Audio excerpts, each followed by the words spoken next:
ভাবুন তো, একজন মানুষ একটা বড়সড় হার্ট অ্যাটাকের পর সবেমাত্র হাসপাতাল থেকে বাড়ি ফিরেছেন। হুম শরীর হয়তো চিকিৎসকদের কল্যাণে বিপদমুক্ত, কিন্তু মনের ভেতর তো একটা নীরব আতঙ্ক কাজ করে, তাই না? একদম ঠিক। সারাক্ষণ মনে হয় এই বুঝি আবার কিছু হয়ে গেল। আর এই ভয়ের সবচেয়ে বড় জায়গাটা হলো স্বাভাবিক দাম্পত্য জীবনে বা শারীরিক সম্পর্কে ফেরা। অনেকেই ভাবেন সেক্স কি আর একটা হার্ট অ্যাটাক ডেকে আনবে। হ্যাঁ, আর আজকের এই গভীর আলোচনায় আমরা ঠিক এই এলিফ্যান্ট ইন দ্য রুম নিয়ে কথা বলবো। মানে যে বিষয়টা নিয়ে সবাই ভয় থাকেন, কিন্তু কেউ মুখ ফুটে জিজ্ঞেস করতে চান না। ঠিক এই কারণে আজকের আলোচনাটা এত গুরুত্বপূর্ণ। আমরা ক্যামব্রিজ ইউনিভার্সিটি হসপিটালস এবং ট্যানটক সেং হসপিটালের কিছু চমৎকার কার্ডিয়াক রিহ্যাবিলিটেশন ও ডিসচার্জ গাইডলাইন ঘেঁটে দেখছি আজ। এবং এই তথ্যগুলো শুধু যে হৃদরোগীদের জন্য তা কিন্তু একেবারেই নয়। যে কেউ, মানে যিনি স্বাস্থ্য সচেতন বা পরিজনদের খেয়াল রাখেন, তাদের সবারই জ্ঞানটা থাকা দরকার। আসলে হাসপাতাল থেকে রিলিজ পাওয়ার পর আসল লড়াইটা তো শুরু হয় নিজের মনের সাথে, আর দৈনন্দিন জীবনের বদলে যাওয়া সমীকরণের সাথে। একদম। আর এই লড়াইটা জেতার প্রথম শর্তই হল নিজের শরীরে আসলে কি ঘটেছিল এবং চিকিৎসকরা সেখানে কি করেছেন সেটা পুরোপুরি বুঝতে পারা। আচ্ছা, বিষয়টা একটু খুলে বলা যাক। আমি যদি ভুল না করি, হার্টের ধমনির এই ব্লকটা কি অনেকটা ধরুন বাড়ির জং ধরা জলের পাইপের মতো? মানে বছরের পর বছর ময়লা জমে পাইপ জ্যাম হয়ে যাওয়ার মতো অবস্থা? উপমাটা বেশ কাছাকাছি। ট্যান টক সিং হসপিটালের গাইডও বলছে যে হার্ট অ্যাটাক কিন্তু হঠাৎ করে আকাশ থেকে পড়ে না। বছরের পর বছর ধরে ধমনীতে কোলেস্ট্রল আর প্ল্যাক জমে একটা আস্তরণ তৈরি করে। তারপর যখন সেখানে রক্ত জমাট বেঁধে যায়, তখনই তো হার্টের পেশি অক্সিজেনের অভাবে ধুঁকতে থাকে, তাই তো? ঠিক তাই। কিন্তু বাড়ির প্লাম্বার যেমন পুরো পাইপ পাল্টে নতুন পাইপ লাগিয়ে দিতে পারেন, ডাক্তাররা তো আর শরীরের ধমনী সেভাবে ফেলে দিয়ে নতুন কিছু বসাতে পারেন না। ও আচ্ছা, তাহলে তারা ওই রক্ত চলাচলটা স্বাভাবিক করেন কিভাবে? তারা অ্যাঞ্জিওপ্লাস্টি বা পিসিআই নামের একটা পদ্ধতি ব্যবহার করেন। মানে খুব সরু একটা তারের মাথায় একটা ছোট্ট বেলুন লাগিয়ে সেই ব্লক হওয়া জায়গায় নিয়ে যাওয়া হয়। আচ্ছা। তারপর বেলুনটা ফুলিয়ে ওই জমে থাকা প্ল্যাক বা ময়লাগুলোকে ধমনীর দেয়ালের সাথে শক্ত করে চেপে দেওয়া হয়। এতে রক্ত চলাচলের রাস্তাটা খুলে যায়। দাঁড়ান, বেলুন যদি আবার বের করে নেওয়া হয়, তাহলে তো নরম ধমনীটা আগের মতো চুপসে যাওয়ার কথা। অসাধারণ একটা পয়েন্ট ধরেছেন।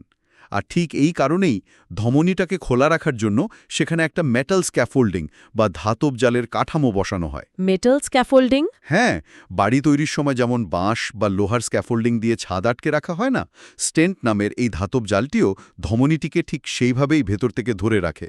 বাপরে, বিষয়টা শুনতে তো বেশ জাদুকরী মনে হচ্ছে।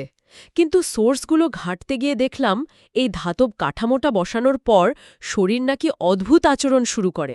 হ্যাঁ, এখানে সবচেয়ে চমকপ্রদ বিষয় হল শরীর তো আর বোঝে না যে স্টেন্ট একটা জীবন রক্ষাকারী জিনিস। শরীরের ইমিউন সিস্টেম ভাবে এটা বাইরের কোনো শত্রু বা ফরেন বডি। ও, তার মানে শরীরের স্বাভাবিক প্রবৃত্তি হল সেখানে রক্ত জমাট বেঁধিয়ে ওই জিনিসটাকে ঢেকে ফেলা। একদম তাই। যে রক্ত জমাট বাঁধার কারণে হার্ট অ্যাটাক হয়েছিল, শরীর এখন সেই স্টেন্টের উপরই আবার রক্ত জমাট বাঁধাতে চায়। আর এই মারাত্মক পরিস্থিতি ঠেকানোর জন্যই রক্ত পাতলা করার কিছু অত্যন্ত শক্তিশালী ওষুধ দেওয়া হয়। অ্যাসপিরিন বা ক্লোপিডোগ্রেল জাতীয় ওষুধের কথা বলছেন? এই ব্লাড থিনারগুলো শরীরের রক্ত জমাট বাঁধার ক্ষমতাকে সাময়িকভাবে দমিয়ে রাখে। ট্যান টক সিং হসপিটালের নির্দেশিকায় খুব কড়াভাবে বলা আছে, কোনোভাবেই চিকিৎসকের পরামর্শ ছাড়া এই ওষুধগুলো একবেলার জন্য বন্ধ করা যাবে না। কিন্তু অনেকেই তো মনে করেন, আমি তো এখন সুস্থ বোধ করছি, এত কড়া রাসায়নিক ওষুধ না খেয়ে কিছু ট্রেডিশনাল বা ভেষজ ওষুধ খেলে কেমন হয়? এটা আক্ষরিক অর্থেই আত্মঘাতী সিদ্ধান্ত হতে পারে। ভেষজ ওষুধ এই স্টেন্টের গায়ে রক্ত জমাট বাঁধা কিছুতেই ঠেকাতে পারে না। কেউ যদি ব্লাড থিনার বন্ধ করে দেন, তবে কয়েকদিনের মধ্যেই স্টেন্টের ভেতর রক্ত জমাট বেঁধে আগের চেয়েও ভয়ঙ্কর হার্ট অ্যাটাক হতে পারে। সত্যি, এটা জানা ভীষণ জরুরি। আচ্ছা, শারীরিক ক্ষতগুলোর যত্নের ব্যাপারেও তো কিছু নিয়ম আছে, তাই না? ওই যে কবজি বা কুচকি দিয়ে তারটি ঢোকানো হয়েছিল। হ্যাঁ, পাংচার সাইট বা ক্ষতস্থান। রিলিজের পর হালকা ড্রেসিংটা পরদিন খুলে ফেলা যায়। স্নান করা যাবে, কিন্তু ক্ষত পুরোপুরি না শুকানো পর্যন্ত সাঁতার কাটা বা বাথটাবে ভেজা বারণ। আর যদি হঠাৎ রক্তপাত শুরু হয়? তাহলে কবজির ক্ষেত্রে বসে পড়ে 10 মিনিট আঙুল দিয়ে শক্ত করে চেপে ধরতে হবে, আর কুচকির ক্ষেত্রে শুয়ে পড়ে মুষ্টিবদ্ধ হাত দিয়ে 10 মিনিট চাপ দিয়ে ধরতে হবে, যাতে ভেতরের রক্তনালী বন্ধ হওয়ার সময় পায়। শারীরিক এই ক্ষতগুলো বা স্টেন্টের ভেতরের অবস্থা তো না হয় ওষুধ আর বিশ্রামে কয়েক সপ্তাহের মধ্যে সেরে ওঠে, কিন্তু মানসিক ক্ষতের কি হবে? এটা খুব বড় একটা প্রশ্ন। একদম শারীরিক সক্ষমতা হয়তো ফিরে আসে, কিন্তু আবেগের জায়গাটা খুব জটিল। অনেকেই এই সময় ডিনায়াল বা অস্বীকার করার পর্যায়ে চলে যান, মানতেই চান না যে এত বড় একটা অসুখ হয়েছিল। আবার কারো কারো গভীর বিষণ্ণতা বা রাগ দেখা দেয়। চিকিৎসকরা তো শরীর ঠিক করে দিয়েছেন, কিন্তু রোগীর মনের এই আকস্মিক পরিবর্তনের দায় কে নেবে? এখানেই বিষয়টা আসলে দারুণ কৌতূহল উদ্দীপক হয়ে ওঠে। সুস্থ হওয়ার মানে তো শুধু মেশিনের মতো চলা নয়। ঠিক। আর এই মানসিক ধাক্কাটা সামলাতেই কার্ডিয়াক রিহ্যাবিলিটেশন প্রোগ্রামের ভীষণ প্রয়োজন।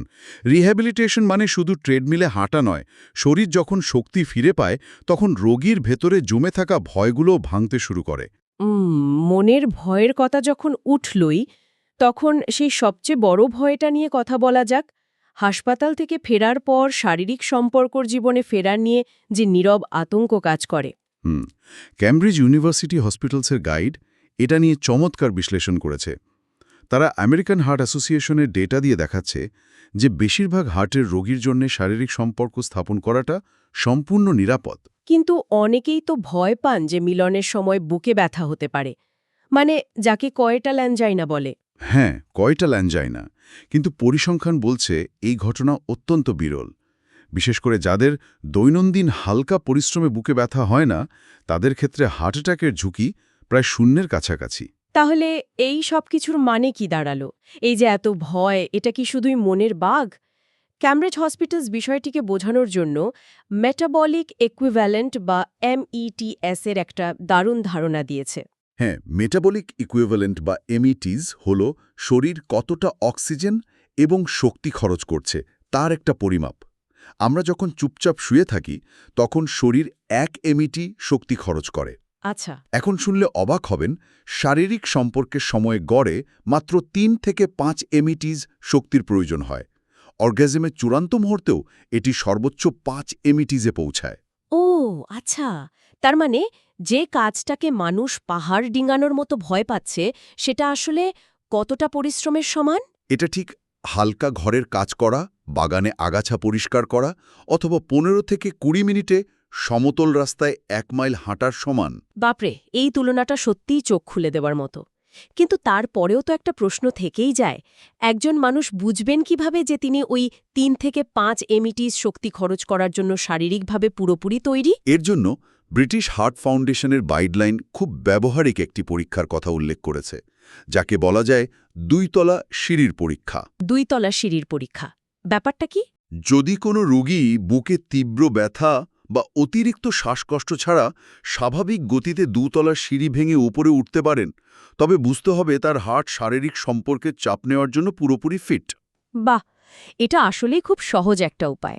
আর সময়ের হিসেবে গাইডলাইনগুলো বলছে সাধারণ হার্ট অ্যাটাক বা PCI হলে রোগী নিজে প্রস্তুত মনে করলেই কয়েকদিন বা 1 সপ্তাহ পরেই শারীরিক সম্পর্ক শুরু করতে পারেন। তবে কারো বাইপাস বা ওপেন হার্ট সার্জারি হয়ে থাকলে কিন্তু বুকের হাড় জোড়া রাখার জন্য অন্তত 6 থেকে 8 সপ্তাহ অপেক্ষা করতে হবে। হ্যাঁ, সেটা তো অবশ্যই। আচ্ছা, গাইডলাইনগুলো ঘাঁটতে গিয়ে আমি কিছু অদ্ভুত নিষেধাজ্ঞার কথাও দেখলাম। যেমন ভারী খাবার খাওয়ার পর অন্তত 3 ঘন্টা সেক্স না করা। ভারী খাবারের সাথে হার্ট অ্যাটাকের কি সম্পর্ক? আমরা যদি বিষয়টাকে বৃহত্তর প্রেক্ষাপটে দেখি, কেউ যখন খুব ভারী খাবার খান তখন সেটা হজম করার জন্য পরিপাকতন্ত্রে প্রচুর রক্তের প্রয়োজন হয়। শরীর তখন অন্যান্য অঙ্গ থেকে রক্ত সরিয়ে পাকস্থলীর দিকে পাঠায়। আচ্ছা। এই বাড়তি রক্তের যোগান দিতে হার্টকে অতিরিক্ত কাজ করতে হয়। সেই মুহূর্তে যদি শারীরিক সম্পর্কে লিপ্ত হওয়া হয়, তবে পেশিগুলোও রক্ত যাইতে শুরু করে। তখন হার্টের ওপর দ্বিগুণ চাপ পড়ে যায়। ও, এখন বুঝতে পারছি। অ্যালকোহলের ক্ষেত্রেও তো একই রকম একটা নিষেধাজ্ঞা আছে। হ্যাঁ, অ্যালকোহল করোনারি সার্কুলেশন বা হার্টের নিজস্ব রক্তপ্রবাহ কমিয়ে দেয়, তাই এটাও এড়িয়ে চলা উচিত। আরেকটা নিষেধাজ্ঞা দেখলাম, যেটা শুনে যে কেউ চমকে উঠবে। অ্যানাল ইন্টারকোর্স বা পায়ুপত্রে মিলন থেকে পুরোপুরি বিরত থাকতে বলা হয়েছে। এর পেছনের বিজ্ঞানটা কি? এই সম্পর্কটা সম্পূর্ণ স্নায়ুবিক। আমাদের শরীরে ভেগাস নার্ভ নামে অত্যন্ত গুরুত্বপূর্ণ একটি স্নায়ু আছে। অ্যানাল ইন্টারকোর্সের ফলে এই ভেগাস নার্ভ মারাত্মকভাবে উদ্দীপিত হয়। তাতে হার্টের কি ক্ষতি হতে পারে? যখন ভেগাস নার্ভ উদ্দীপিত হয় তখন এর সিগন্যাল সরাসরি হার্টে গিয়ে পৌঁছায় এবং হার্ট রেট বা হৃদস্পন্দন হঠাৎ করে অস্বাভাবিকভাবে কমিয়ে দেয়। একে ব্র্যাডিকার্ডিয়া বলে। বাপরে! হ্যাঁ, স্পন্দন কমে গেলে করোনারি আর্টারিতে রক্ত চলাচল ব্যাহত হয়ে বুকে তীব্র ব্যথা হতে পারে, এমনকি হার্টের ছন্দেও ভয়াবহ অনিয়ম দেখা দিতে পারে। বুঝতে পেরেছি। শারীরবৃত্তীয় এই সতর্কতার পাশাপাশি সোর্সগুলোতে কিছু ওষুধের মারাত্মক রসায়নের কথাও বলা হয়েছে। হার্টের রোগীদের মধ্যে ইরেকটাইল ডিসফাংশন বা যৌন অক্ষমতা তো বেশ সাধারণ একটা সমস্যা, তাই না? ঠিক, এর পেছনে যেমন হার্ট অ্যাটাক পরবর্তী মানসিক চাপ দায়ী, তেমনি হার্টের কিছু ওষুধ, বিশেষ করে বিটা ব্লকার জাতীয় ওষুধের পার্শ্ব প্রতিক্রিয়া হিসেবেও এটি হতে পারে। আর ঠিক এখানেই বিপত্তিটা ঘটে। মানুষ হয়তো নিজের দাম্পত্য সম্পর্ক স্বাভাবিক করার জন্য সিলডেনাফিল বা ভায়াগ্রা জাতীয় ওষুধ নিচ্ছেন, অন্যদিকে বুকে ব্যথার জন্য নিচ্ছেন নাইট্রেট জাতীয় স্প্রে, যেমন জিটিএন স্প্রে। সোর্সগুলো বলছে এই দুটো ওষুধ একসাথে হলে নাকি আক্ষরিক অর্থে প্রাণঘাতী হতে পারে। একটু থামুন, মানে একটা সাধারণ ওষুধ হার্টের ওষুধের সাথে মিশে মৃত্যুর কারণ হতে পারে? ভয়ঙ্করভাবে প্রাণঘাতী হতে পারে। এর পেছনের মেকানিজমটা শুনুন।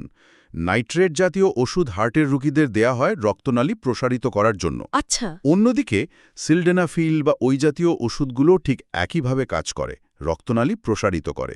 যখন এই দুই ধরনের ওষুধ একসাথে শরীরের কাজ করা শুরু করে, তখন সারা শরীরের রক্তনালীগুলো এতটাই প্রসারিত হয়ে যায় যে ব্লাড প্রেশার মুহূর্তের মধ্যে বিপজ্জনক মাত্রায় নিচে নেমে যায়। তার মানে ব্রেন আর হার্টের রক্ত পৌঁছানোই বন্ধ হয়ে যায়। ঠিক তাই, বড়সড় হার্ট অ্যাটাক হতে পারে বা রোগী কোমাতেও চলে যেতে পারেন। ক্যামব্রিজ গাইডলাইন খুব স্পষ্টভাবে বলছে যে কেউ যদি সিলডেনাফিল নেন তবে তার অন্তত 24 থেকে 48 ঘন্টা পর্যন্ত কোনোভাবেই জিটিএন স্প্রে ব্যবহার করা যাবে না। তার মানে কারো বুকে ব্যথা উঠলে ভুলে যাওয়ার ভান করে একটু স্প্রে নিয়ে নেওয়া যাবে না, সরাসরি এমার্জেন্সিতে কল করতে হবে। একদম। তবে এটি একটি অত্যন্ত গুরুত্বপূর্ণ প্রশ্নের জন্ম দেয়। আমরা এরেকটাইল ডিসফাংশনকে কেবল একটি পার্শ্ব প্রতিক্রিয়া হিসেবে দেখি, কিন্তু কার্ডিওলজিস্টরা বলছেন এটি আসলে বিপদের আগাম সংকেত হতে পারে। আগাম সংকেত মানে হার্ট অ্যাটাকের আগেই শরীর জানান দেয়, সেটা কিভাবে? কারণটা হলো রক্তনালীর আকার। হার্টের করোনারি ধমনীগুলোর ব্যাস সাধারণত ৩-৪ মিলিমিটার হয়। অন্যদিকে পুরুষের প্রজনন অঙ্গের রক্তনালীগুলোর ব্যাস মাত্র ১-২ মিলিমিটার। ও আচ্ছা, বুঝতে পারছি। হ্যাঁ, যখন কোলেস্ট্রল জমতে শুরু করে তখন বড় পাইপ ব্লক হওয়ার অনেক আগেই ছোট পাইপগুলো ব্লক হতে শুরু করে। তাই বুকে ব্যথা শুরু হওয়ার 1 থেকে 3 বছর আগেই এই ধরনের যৌন অক্ষমতা দেখা দিতে পারে। এই তথ্যটা তো রীতিমতো চমকে দেওয়ার মতো।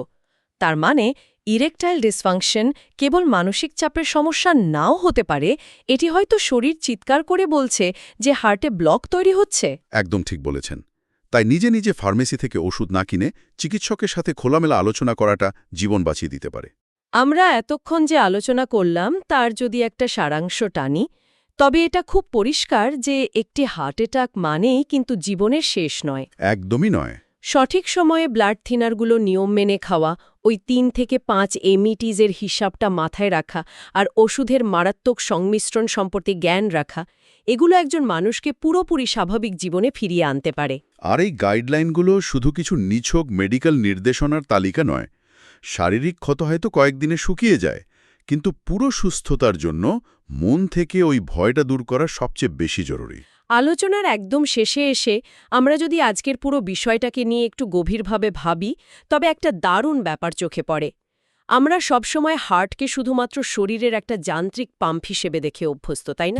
অনেকেই তাই ভাবেন। কিন্তু আজকের এই বিজ্ঞানভিত্তিক সোর্সগুলো আমাদের প্রমাণ করে দেখালো যে হার্ট আসলে কোনো সাধারণ মেশিন নয়।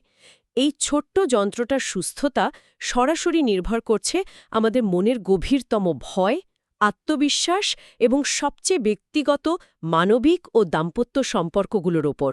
সত্যি অসাধারণ একটা পর্যবেক্ষণ। হয়তো কার্ডিয়াক ইভেন্টের পর সত্যিকারের সুস্থতা শুধু ধমনী পরিষ্কার রাখায় সীমাবদ্ধ নয়, এর আসল অর্থ হল ভয়কে জয় করে আপন মানুষটিকে আবারও নিঃসংকোচে ভালোবাসতে পারার সাহসের মাঝে লুকিয়ে থাকা। জীবনকে নতুন করে যাপন করা। একদম। জীবনকে শুধুমাত্র টিকিয়ে রাখা নয়, বরং সম্পূর্ণভাবে বেঁচে থাকার এই অসাধারণ বিজ্ঞান নিয়ে একটু ভেবে দেখবেন। আজকের গভীর আলোচনা আমরা এখানেই শেষ করছি।